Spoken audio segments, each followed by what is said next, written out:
So what exactly happens behind the scenes when you actually do www.google.com? If you are starting backend development, so at that point of time, you don't need to know end-to-end details of everything, but you at least need to know Uber level stuff of exactly how systems actually interact. Okay. So I'll tell you story of a very interesting application, and then we will come back to this www.google.com stuff as well. So there is a website called as Delicious. Okay, you can actually check Delicious as well. So what is Delicious? It is a social bookmarking application. Like you can create bookmarks and you can actually share it as well. Now you might be thinking, okay, so what's so special about it that you are actually discussing it in this lecture? An interesting part about Delicious is that for a very long period of time, Delicious was running, like all the logic and the server of Delicious was running on a personal computer. That is like a laptop that we own.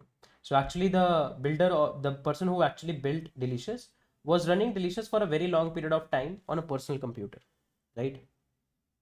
So let's try to actually understand if we have to also build something like Delicious. What are the technicalities that we have to go through? And based on that only, a lot of knowledge of network and basic stuff will be actually imparted inside us. Okay. So, so let's start talking about how exactly basic interaction works here. Okay. So, uh, just a second. Cool.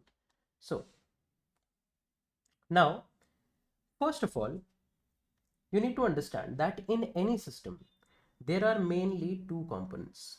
Okay, client and a server. Okay, there is something called as a client server model. What's a client? Client is any system that is requesting for some data. Server, what is server? Server is any system that is actually receiving a bunch of requests, processing that request, manipulating it, building business logic out of it, and then giving back a corresponding response. So let's say if we have to build Delicious, what will be our clients? Our clients will be your mobile app, right? Your web apps on your laptop, right? Web apps. These are going to be the two major client side for us. Okay, client side for us. Cool. Now, what happens is on your mobile app or your web app, anywhere in the world, because like we want this Delicious app to be usable anywhere in the world, right? What will you do? You will open a browser, and inside the browser you will say www.delicious.com, for example. Okay. Now what's going to happen is that these mobile or these web apps might be running somewhere remote in the world. For example, let's say there is a user in US who is actually running it from mobile application, but let's say there is a user in Australia who is actually trying to communicate from the web application. Okay, so the users might be distributed all across globe, but what connects the people across globe? Internet. Internet connects the people all across the globe. Now what do they need to do is they need to make sure that their devices are connected on the internet. And once they are connected on the internet, what they need to do is they need to connect to the device, or they need to connect to the machine which is actually serving the web page of delicious.com. Because when you say you want to see delicious.com, what's the basic business logic? That you want to see the web page of delicious.com, right? Now on the internet we need to find that particular machine, right? To find a machine on the internet, how do you uniquely identify every machine? So with every machine you have something called as an IP address, right? That's how you actually uniquely identify any particular machine. Okay, so what do you do is when you write www.delicious.com, technically behind the scenes what happens is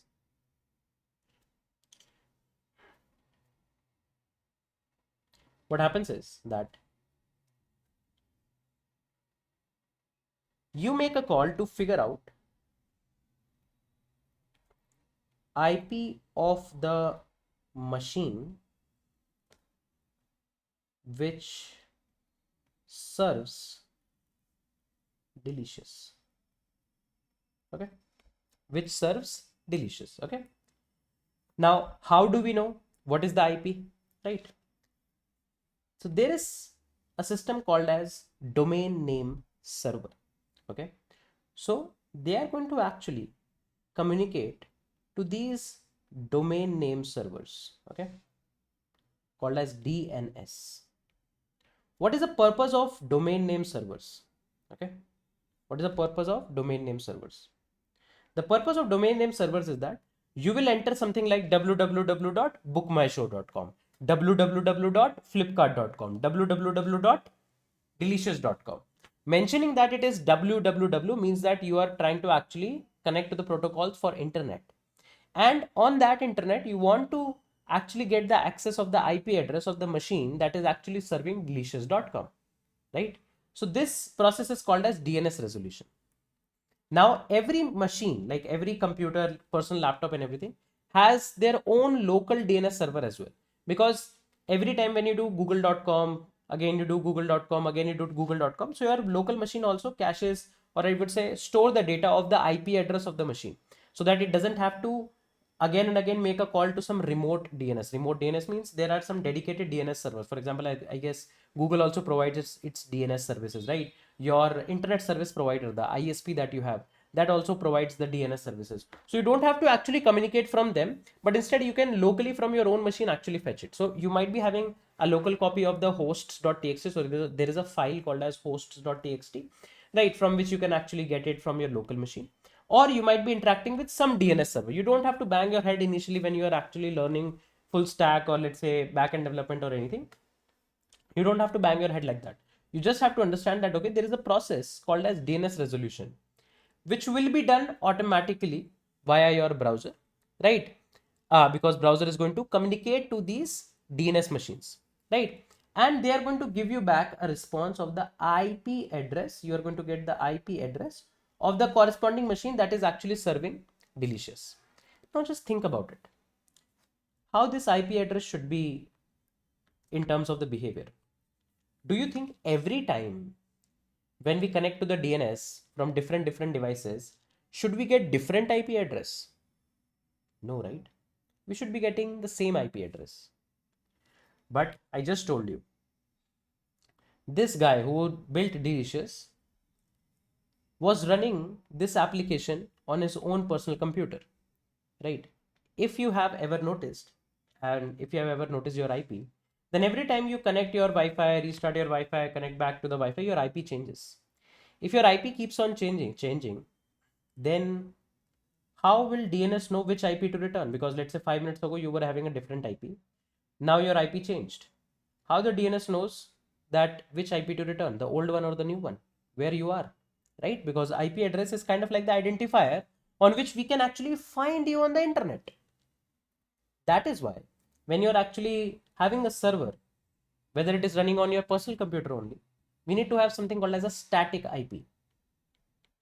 So we need to take a static IP. You need to pay extra charges for the static IP because static IP remains constant.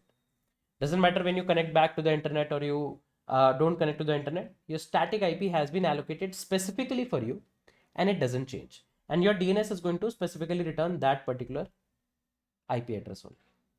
Then what you are going to do is you are going to make a network request on this particular IP address, because on this IP address you actually have the server of Delicious. Server means this server is actually referring to a machine on which some logic is executing. When you actually interact with that logic, give it some request, it processes that logic and give you back some response, right? So that's where you are going to actually call and you will be interacting with the servers of Delicious. Okay. Now think about it like this.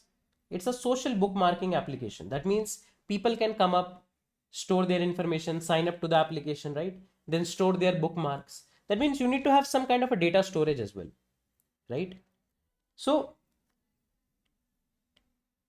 this machine, so considering the case of deletion, this is some personal laptop, right? For which you have actually gotten access to a static IP by paying some extra money, is running your server, right?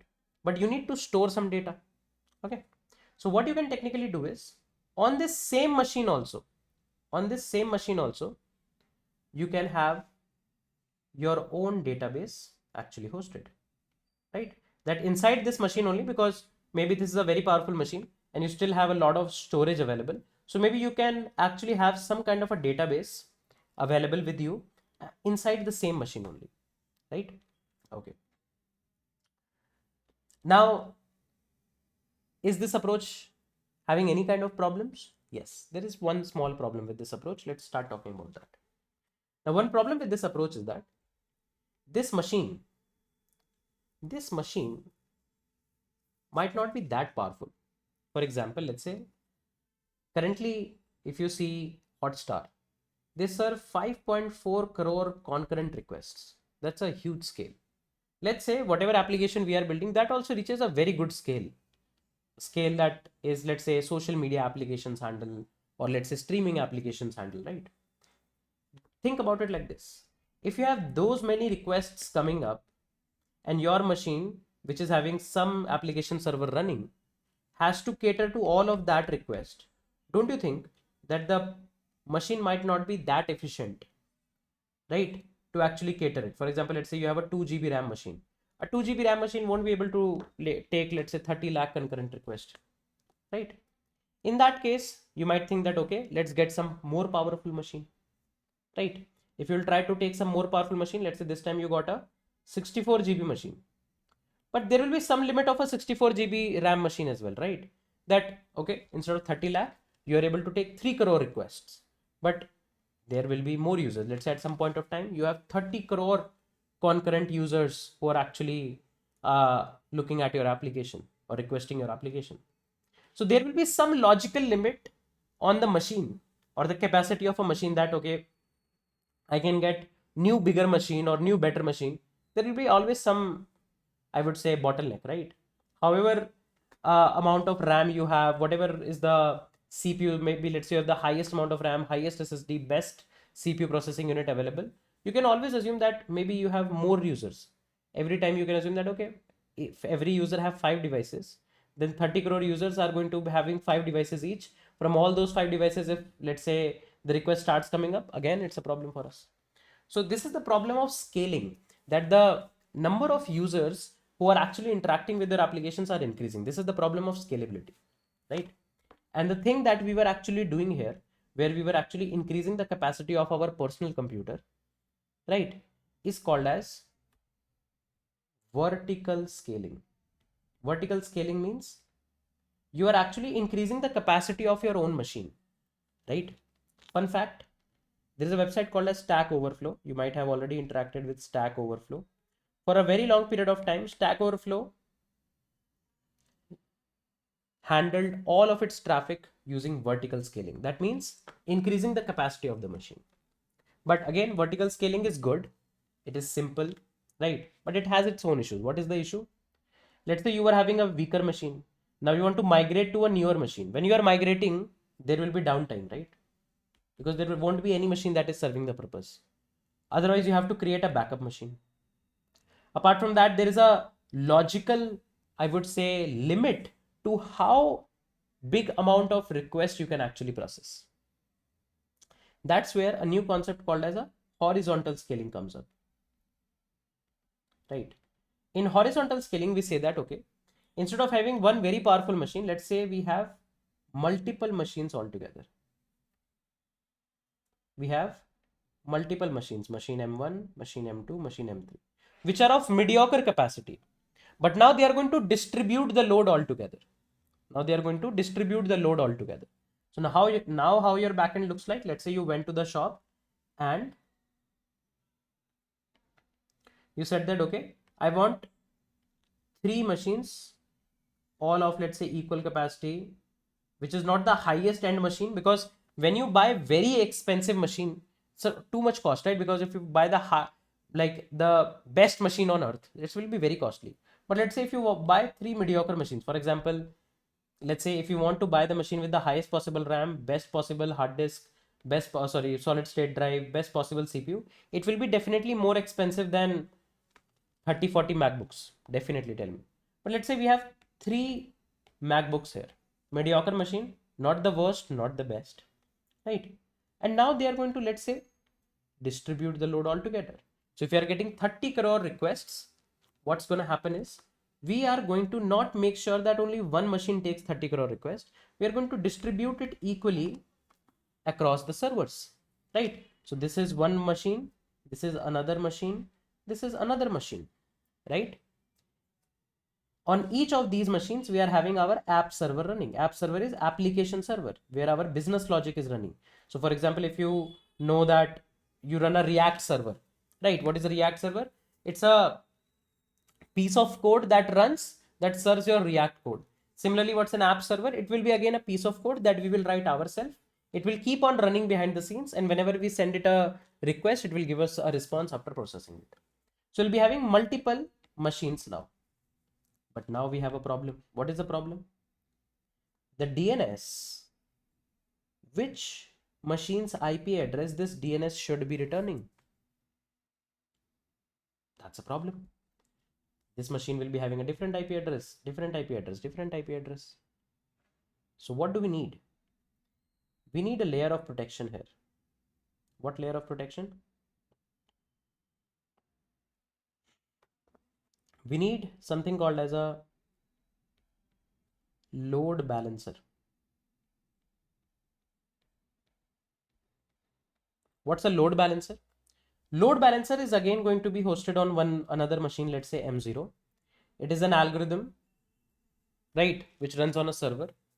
What is the duty of the load balancer? Load balancer will say that, okay, if let's say many incoming requests are coming up, what load balancer will do is load balancer will execute some algorithm, let's say round robin, that or first come first serve, whatever it is, and redistribute the request among the app servers. So the DNS is going to return the IP address of our load balancer. The DNS will be returning the IP address of our load balancer. So client will be sending the request to the load balancer. Load balancer will then send the request to the app servers, right? But now again there is a problem. What is the problem? Previously we were storing the data inside the app server machine only.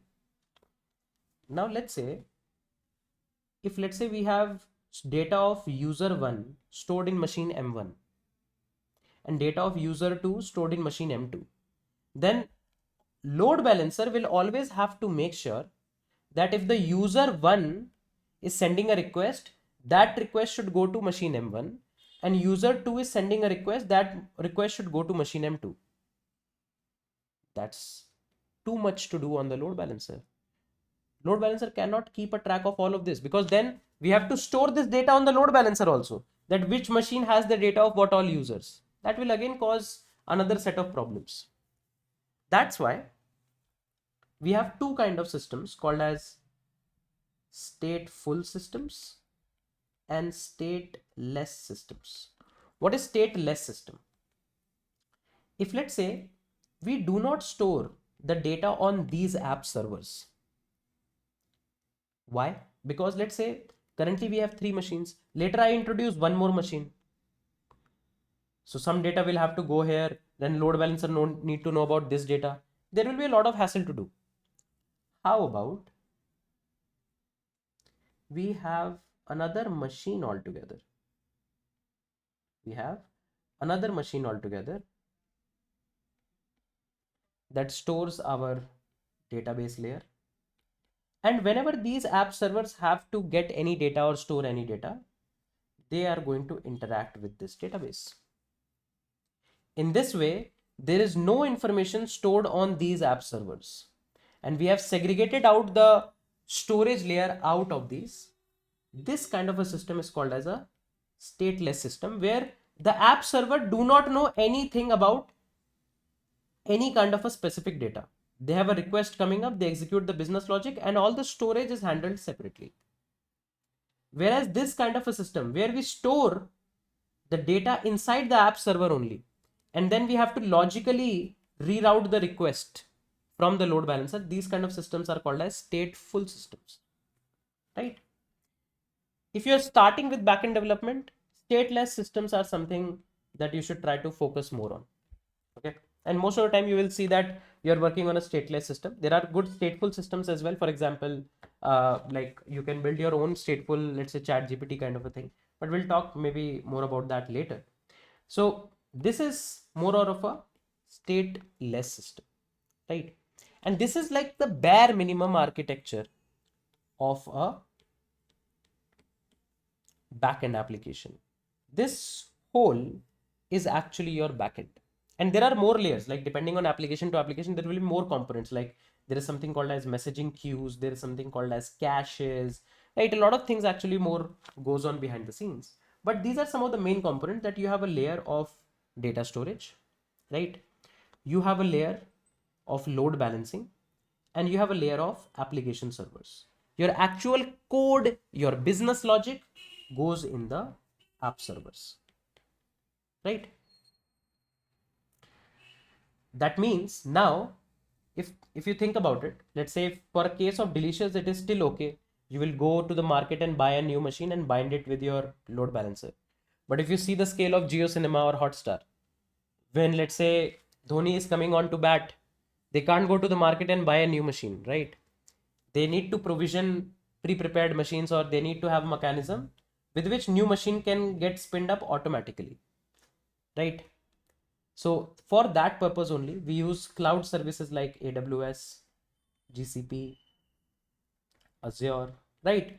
Because what these cloud services do is they actually help you to rent a machine immediately.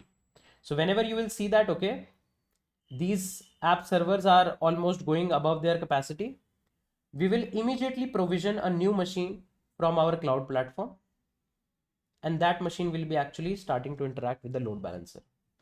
So that's where running your social bookmarking application on your basic laptop will fail, and you might have to eventually migrate to something like a cloud platform, right? For example, there are a lot of companies like, let's say, LinkedIn. Okay, so LinkedIn used to actually manage all of their servers manually themselves. So they used to actually own a data center where they were having a lot of machines, and they used to handle everything in that machine. But LinkedIn is becoming the first social media application to go on a public cloud, Azure, because Microsoft has owned LinkedIn now. But there are other applications like, let's say, Facebook. Facebook maintains all of their own data centers, right? So if, let's say, any one of their data center goes out of the capacity, they have to actually increase the capacity of the overall data center by introducing new machines. So whenever any of their services actually need a new machine, they get it from their own data centers. But let's say if you see something like Hotstar depends on AWS, right? So there's a lot of things that actually goes on behind the scenes. But if you see now, if I ask you the question again, that what happens when you do www.google.com, so the first thing that will happen is you try to do the DNS resolution of google.com. You will get the IP address of google.com. This IP address is going to be the load balancer of the application server that are serving google.com. Then you go and request the load balancer. Load balancer is going to read out the request to one of the app servers. If any database interaction, any data storage or anything is required, these app server do the database interaction, comes back and gives the response to load balancer. Load balancer gives the response back to the client. And that's what happens, everything behind the scenes, when you do www.google.com. So there is a concept called as socket programming on the internet. Whenever if you see any backend engineering videos, let's say if somebody is teaching you how to actually set up a backend server, there is a lot of details that are actually abstracted out. You will hear about very fancy frameworks like Express.js, Ruby on Rails, Django, Spring Boot, right? All of these different language based frameworks, right? They actually abstract out a lot of internal details that are actually necessary, and people can actually ask you to see how much you actually understand the systems, right? Because just using the framework, building apps is having its own set of complexities, right? And knowing the internals has got its own set of complexities. So we're going to talk about it. So in order to understand how exactly the app servers run, we have to understand things around something called as a socket programming, right? Now, socket programming is a software construct. Okay, it's a software construct, means it's a logical part that we have to actually build in order to make things work, right? Socket programming, you can say, it is a way, it is a way to enable communication between processes, right, across network, across a network. Think about it like this. Let's say you have a client and a server. Your client is sitting, let's say, somewhere in Europe. Your server is hosted somewhere in Singapore, right? These are in two different geographical locations. They must be in two different network zones, right? How they are actually going to communicate? Just saying that, okay, there will be a HTTP request that will go and an HTTP response that will come, it's too high level. Internally, a lot of things actually happen, right? And you can say the first layer, or I would say, if you talk in terms of the programmatic implementation, socket programming actually helps us to understand that. Okay. So it is used, it is used to create applications. It is used to create applications that communicate over the internet. Okay. For example, if you have to prepare a web browser also uses some part of socket programming because it can act as your client. If you're preparing your own web server, you're preparing any chat application, chat servers, anything you are preparing, you have a file transfer server, anything that you are preparing will be using some level of socket programming, right? In order to understand socket programming, you have to understand a few terms. The first term that you have to understand is the word socket. Now, in interviews, people can actually ask you what is socket programming, and a lot of people are going to confuse socket programming with something called as socket.io or web sockets. Now, mind my words. Socket programming that I'm talking about and web sockets are absolutely two different things. Okay. Web sockets are more for real-time communication and like pipeline-based network. Like we'll talk about that maybe sometime later. But socket programming is not that. And this socket is different than web sockets. Okay. So don't confuse that. What is the meaning of this particular word socket? Okay. Socket is an endpoint. It is an endpoint in a network communication. So if you are communicating via network, right? So this is going to be used to define an endpoint. Okay. It is created by the operating system, right? And using it, applications can send or receive data. Okay. This is something that you have to keep in mind. Okay. Think of it like your virtual phone, right? So you have a phone number, right? Whenever somebody has to communicate with you, they put your number +91 82829828, whatever is your number, right? And they are able to actually communicate to you. That's the wireless communication, right? That's the let's say 4G, 5G, whatever LTE connection you are going through. That's the mechanism in which you communicate via your mobile phones for a voice call. Okay. Similarly, in order to actually communicate via the network, you like a lot of people will tell you that, okay, in order to communicate via the network, you just need the IP address and things like that. It's not just that, right? In order to communicate, you need kind of like a complete socket, or I would say a complete socket address kind of stuff. We'll talk more about it, right? But you can say that socket helps you to define an endpoint on a network. It will help you to identify the endpoint of a communication link on the network between two applications. Okay, between two applications. This is something that you have to keep in mind. Now, what socket comprises of? Like I just mentioned that it helps you to define an endpoint. So what's the structure of a socket? Okay, so socket comprises of three things. One is a protocol. Okay, then one is your IP address, a local address, whatever it is, and one is your port. Together with all three, you create a new socket. Okay, let's talk about all three one by one. So this address you already know. This is the IP address of the machine on the network. What is this port? Now think about it like this. Let's say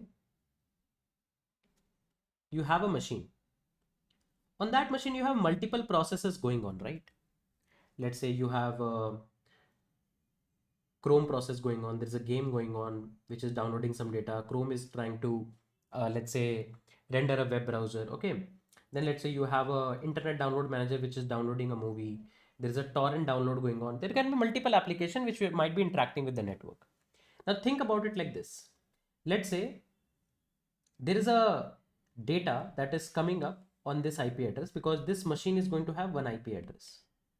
How this data packet knows it has to interact with the web browser, or it has to interact with the game, or it has to interact with the internet download manager, or it has to interact with torrent, BitTorrent, uTorrent, whatever client you are using.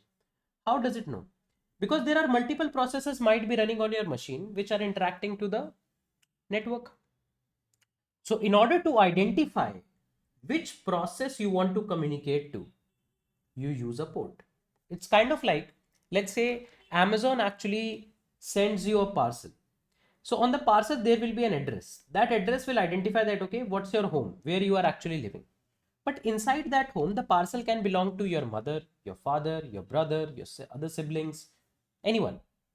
Who does the parcel belongs to? How do you identify?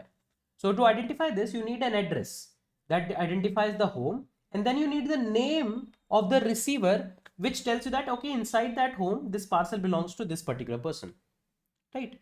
So this port technically acts as the receiver name, and this IP address acts as the address of your home. This is something that you have to always keep in mind. Okay. Now, what about this protocol? What is this protocol? Now, just think about it like this. When let's say Amazon has to send you a parcel, let's say there's a very small parcel like a phone cover. Or in another case, there can be a very, I would say, delicate parcel like a brand new phone. Or maybe there can be a different type of a parcel, let's say a very big furniture or something, right?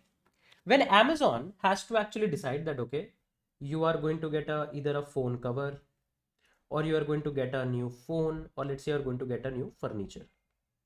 To send different products, Amazon has got different rules. For example, when a furniture is going to be delivered, and let's say it's a big furniture, then a delivery guy won't be coming on motorcycle, right, to actually deliver it. Most probably there will be a truck or at least a tempo that will be having this furniture. Whereas if Amazon wants to get the phone cover or the phone delivered, these are relatively smaller items. So a delivery guy or a girl on a motorbike can also come up and deliver these because these are small items. But then this is a expensive item. So you know that, let's say in Flipkart, you have a open box, open box in front of the delivery boy, kind of a delivery mechanism. So let's say that delivery mechanism is applicable on this phone because it's an expensive phone. But phone cover is a 200 or 300 rupees thing. Flipkart doesn't want open box delivery for a phone cover because it is too expensive and the margins are here are very less. So you can see for different products, to send different products at your home, there are different rules that are imposed by Flipkart, Amazon, these delivery services. Don't you think similar thing happens in case of applications as well? Let's say you want to render an HTML page. That's a different story. You want to send an email. That's a different story. You want to work on torrent. That's a different story. You want to download a file. That's a different story. in every different kind of an application, there is a different set of things that are expected. That means there will be different set of rules that will be imposed, right? Different set of rules that will be imposed, right? So this protocol determines that which rule will be imposed. So the protocols can be something like HTTP or HTTPS, FTP, SMTP, right? There are these kind of protocols that actually comes into the picture, right? And based on what protocol is going to hit, will be defining the set of rules that the network has to follow in order to transfer the data, right? Okay. Now, now you understand what's a socket. It's a combination of these three. You know what's a port, you know what's an address, you know what's a protocol. You can get into more details, but as I said, I want you to tell in-depth details, but still want to make sure that you start your backend journey as soon as possible. Okay, cool. So before we move forward, I would like to tell you about a few more things. Now inside the network, technically what happens is the distribution of data actually happens in 5 different layers. These layers are application layer, transport layer, okay, network layer, data link layer, and physical layer, right? What do I mean by that? So what's application layer? So for example, when you actually open something like Zomato and you select a restaurant and you send the information that I want to get the food item details of this particular restaurant. So you have some data about the restaurant, let's say restaurant ID that you send.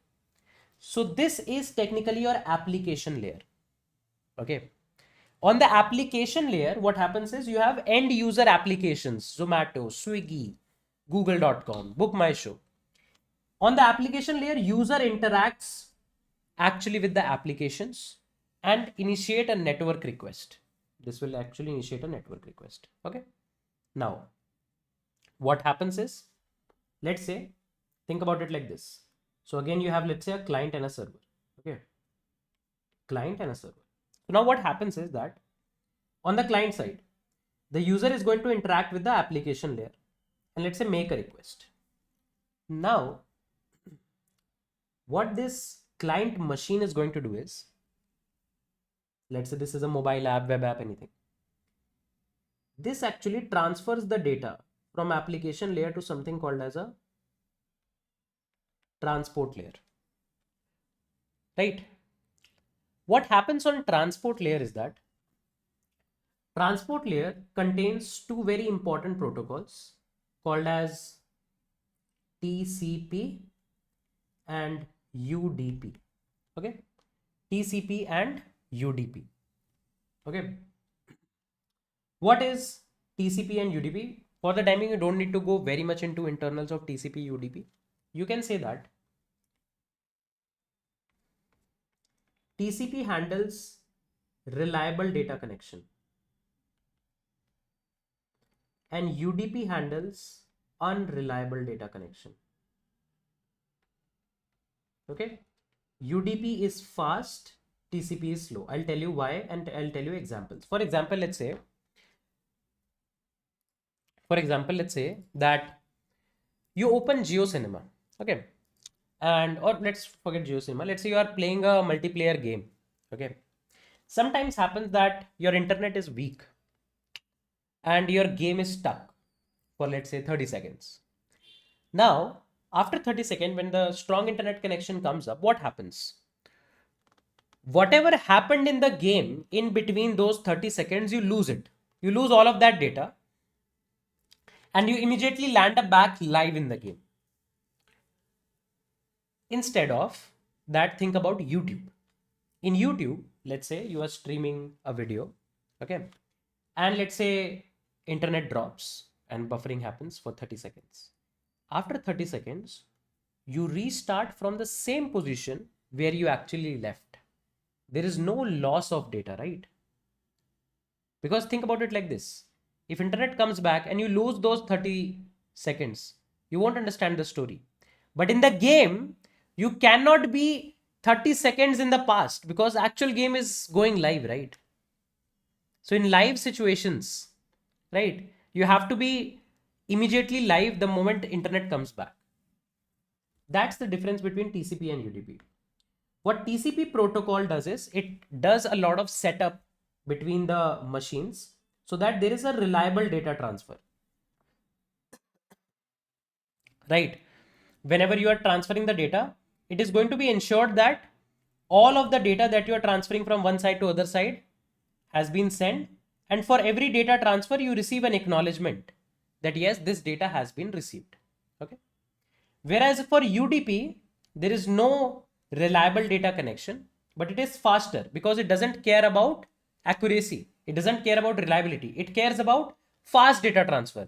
In a live multiplayer gaming, you need fast data transfer, right? You don't want reliable data.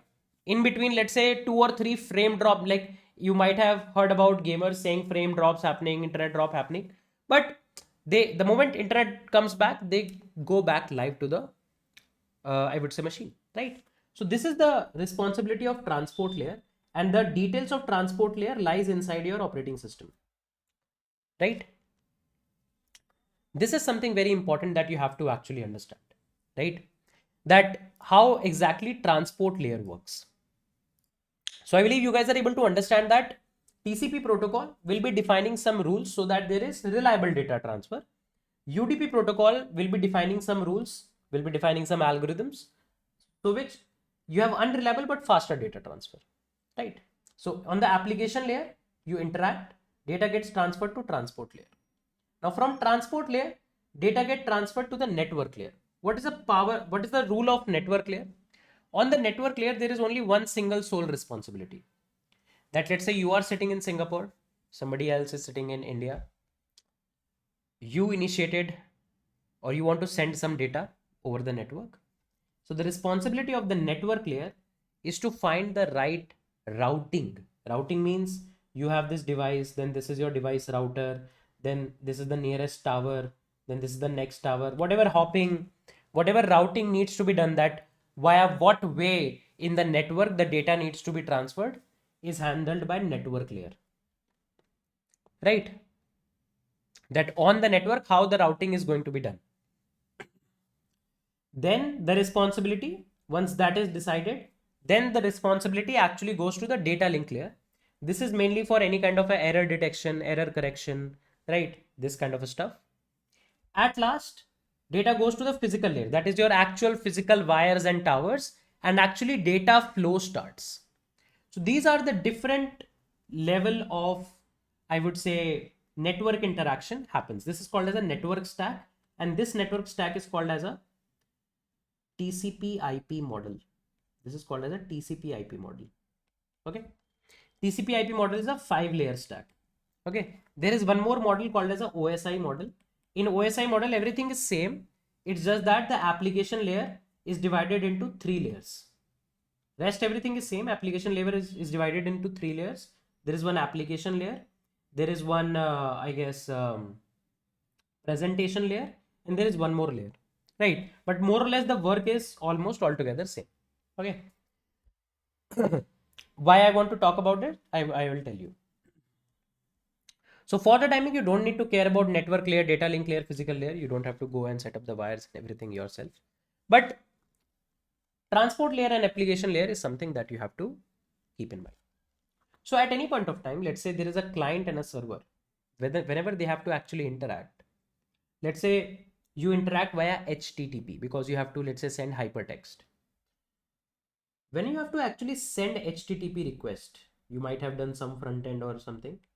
Whenever you have to send HTTP request, it's not like you directly send an HTTP request directly. No, that's not happens.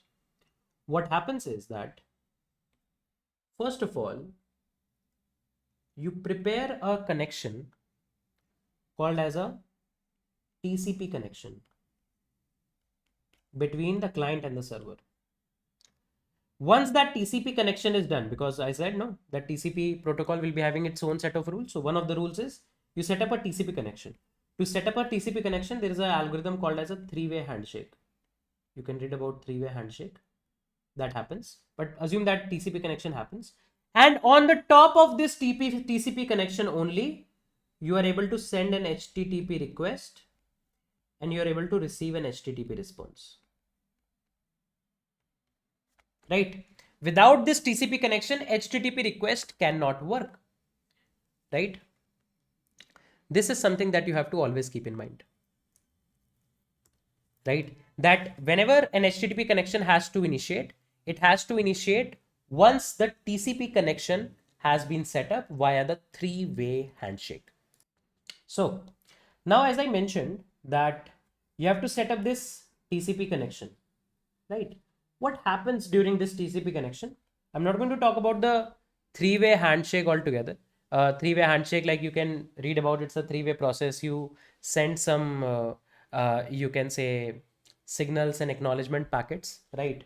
Okay, I can even tell about that. So how this TCP connection is set up? Let's say this is the client and the server. Okay, so as I mentioned that you have to first of all set up a a TCP connection. On the top of the TCP connection only, everything like other application layer protocols which actually depend on TCP work, right? Now to set up this TCP connection, there is a three-way handshake process that goes behind the scenes. Okay, the first step is the SYN step or the synchronized step. In the synchronized step, what happens is that the client actually initiates a signal from client to the server by sending a synchronization signal, right? And in the synchronization signal, it sends a packet, it sends a data packet called as the synchronization packet to the server. This packet actually signals the server that the client wants to establishes a connection. Like it's kind of like an intimation to the server that, hey server, there is a new incoming connection that is going to come up, right? This data packet contains a sequence number, which is a random number generated by a client, right? And this random number is used to keep a track of the client which we are actually connecting to and the amount of bytes that we are actually sending and so on and so forth. Once done, then the server responds back with a SYNACK, that is synchronization acknowledgement. The server says that, hey client, I have successfully received your synchronization request, right? And that's why I'm responding you with an acknowledgement that I have received it. This packet here also you are going to send a data packet which serves two main purpose. It first of all acknowledges, it tells the client that the request has been received, and server also initiates one new sequence number that is sent to the client, right? And what is this sequence number? So let's say the sequence number that is sent by the client, here you send back sequence plus one, right? Whatever was the incoming sequence number, initial sequence number sent by the client, this will be plus one of that, right? This increment indicates that the server expects the next byte of data from the client, which will be the next number in the sequence. For example, let's say you send 3 here, server is going to send 4, that now send me the next bit, that is 5. And at last, in the third step, client sends back an acknowledgement, right? In this acknowledgement, another data packet is actually sent, right? This acknowledgement packet includes the server's sequence number plus one. So technically this includes sequence number plus one, right? And this is again acknowledging that client has also successfully received the server's packet. And this process is actually called as a three-way handshake. Using this process, a brand new TCP connection is set up between the client and the server. Now, behind the scenes, when you actually write the code using any framework, let's say Express.js, to prepare your own app server, what will happen is there are a few steps that will happen, right? What are the steps? Let's talk about that so that we actually can understand what's going on behind the scenes. Okay. So what will happen is that your server is going to actually create a brand new socket object. So your server creates a new socket object, right? This socket object will be kind of like a object in the memory, right? Which will be capable to connect to an address and bind to a port and do all of the socket programming stuff, right? In the second step, you actually bind this object with a host, that is the address, and a port. Okay, and a port. This step is essential for the server's socket object, as it is going to define where the server will listen for the incoming connection. Like this server code is going to listen on which particular port. So when you actually go to any app server and you run and it runs on a port, so you have to define it so that the socket object can actually bind to that port. Okay. And then, and then your sockets, your server socket start listening to incoming request. Your server socket starts listening to incoming request. Now what happens is that when a client has to communicate to the server, now server socket object is ready and it is waiting behind the scenes. It is waiting behind the scenes. Then what will happen is, because now client has to communicate with the server, so it has to prepare a TCP connection. This is the point after these three steps, when our server is ready, this is the point where the three-way handshake will happen, right? And the client will attempt a connection to the server, right? This is where the three-way handshake will be happening. And once the three-way handshake is done, right, client will be receiving, or client will be getting its own socket object, because I told you about sockets, right? Socket programming is the way in which data is communicated over the network, right? So this will also get its own socket object, right? And once done, then these two socket objects are going to start communication by sending and receiving data from both the ends, right? This is something very crucial that actually happens behind the scenes in your app servers. So just to repeat, what all things happens behind the scenes is that to send any HTTP request, get any HTTP response, we need a TCP connection to set up. How this TCP connection sets up is that your server keeps itself ready. How? It creates a new socket object which contains what? The address and the port, right? That on which address and on which port we are going to start listening to. So it will bind to that address and the port. So for our case, this will be localhost of the machine. And it will start listening to incoming requests. It will be waiting for incoming requests. Then client has to communicate to this server to send any HTTP request. For this communication, this TCP connection is required. Here we just have a socket object ready in place. So what will happen is client will initiate the three-way handshake. This three-way handshake will be initiated by the client. That is, send a synchronization packet, get a synchronization acknowledgement packet, send an acknowledgement packet back. Once this three-way handshake has been set up, that's where this TCP connection will be ready and in place. And once this TCP connection is ready in place, then meanwhile client will also prepare its own socket object which will be communicating with this TCP connection. And now over this, once these two socket objects are ready, the TCP connection is in place, you're going to start sending up HTTP request and receive HTTP response. In case of SMTP also, this kind of a TCP connection is required. So when you're sending mails, similar thing happens. And that's how behind the scenes, things actually work.